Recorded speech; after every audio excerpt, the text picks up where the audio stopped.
KYC करणं बंधनकारक करण्यात आलं। मात्र केवायसी करताना लाडक्या बहिणींना अनेक अडचणींचा सामना करावा लागतो। वेबसाईट ओपन होत असताना एरर दिसतंय। नेमकं काय घडतं आहे पाहूयात या रिपोर्ट। लाडकी बहीण योजनेच्या लाभार्थ्यांना ई केवायसी करणं अनिवार्य। यासाठी 2 महिन्यांची मुदत देण्यात आली आहे। अनेक महिलांनी ई केवायसी केलं असलं तरी महिलांना अडचणींचा सामना करावा लागतोय। वेबसाईटवर अनेक तांत्रिक अडचणी येत आहेत, त्यामुळे ई केवायसी होत नाहीये।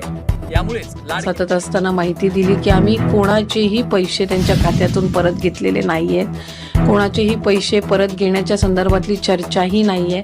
रुटीन पद्धतीनं लाभ जो आहे तो महिलांपर्यंत पोहोचवण्याचं आम्ही काम करतोय। काही वर्तमानपत्रांनी 30 लाख, 35 लाख, 40 लाख, 60 लाख, उद्या म्हणतील 1 कोटी, 35 लाख, 40 लाख, 60 लाख, उद्या म्हणतील 1 कोटी, अशा पद्धतीचे जे काही तिथे जी माहिती देण्यात येत आहे ती अक्षरशः चुकीची आहे। आम्ही रुटीन पद्धतीनं महिलांचा लाभ आहे त्यांच्यापर्यंत पोहोचत आहे। काय जे अपात्र ज्या महिला आहेत किंवा जे आपण म्हणूया ते निकषात बसत नाही आपल्या सरकारी नियमानुसार, शासन निर्णयानुसार, त्यांची छाननी कशी केली जाते आता, म्हणजे त्याची प्रक्रिया काय आहे? हे साधारणपणे आम्ही या संदर्भामध्ये सुद्धा वारंवार माहिती दिलेली आहे। व्हॉलेंटरीली काही महिला आहेत ज्या रोज त्यांचे जे काही अर्ज आहेत ते वेगवेगळ्या स्तरावर विभागाकडे प्राप्त होत आहेत। काही खाली ग्राउंड लेवलला जे आहेत अंगणवाडी सेविका असतील त्यांच्याकडे, किंवा खाली तहसील कार्यालयाकडे किंवा विभागाकडे, विभागाच्या जिल्हास्तरीय किंवा तालुकास्तरीय जे अधिकारी आहेत त्यांच्याकडे त्या संदर्भातले जे अर्ज येतात की आम्ही ह्या योजनेसाठी याच्यामुळे आता पात्र नाही आहोत, आम्हाला सरकारी नोकरी लागलेली आहे त्याच्यामुळे आम्ही आता पात्र नाही आहोत, किंवा आम्ही लग्न होऊन दुसऱ्या राज्यामध्ये गेलेलो आहोत त्याच्यामुळे आता पात्र नाही आहोत, किंवा आमचं उत्पन्न आता 2.5 लाखाच्या पुढे गेलेलं आहे म्हणून आम्ही पात्र नाही आहोत, किंवा आम्ही 4 व्हीलर गाडी घेतलेली आहे म्हणून आम्ही पात्र नाही आहोत। अशा पद्धतीनं रोजच्या घडीला, आणि ही आजची काही नवीन गोष्ट नाहीये, ऑगस्ट महिन्यामध्ये सुद्धा आम्हाला त्या पद्धतीने येत होते, ऑक्टोबर महिन्यामध्ये सुद्धा आलेले आहेत। व्हॉलेंटरीली ज्या महिला आहेत त्या येत आहेत समोर, आणि जे आम्ही GR आहे त्याच्यामध्ये कुठल्याही पद्धतीचा बदल हा करण्यात आलेला नाहीये।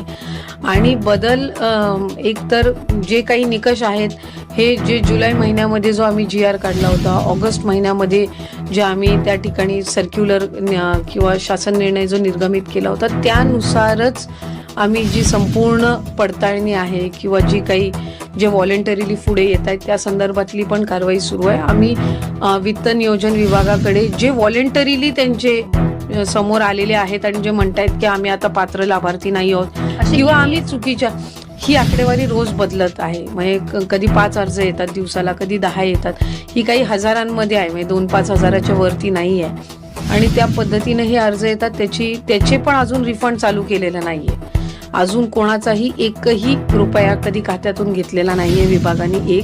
हे जे व्हॉलेंटरीली अर्ज आलेले आहेत त्यांची सुद्धा आम्ही कारणं जे आहेत ते स्थानिक प्रशासनाकडून तपासून घेत आहोत, आणि वित्त व नियोजन विभागाकडून आम्हाला त्या संदर्भातला एक हेड तयार करून दिला जाईल रिफंड करण्याचा, जसा इतर योजनांनाही दिला जातो त्या पद्धतीनं तो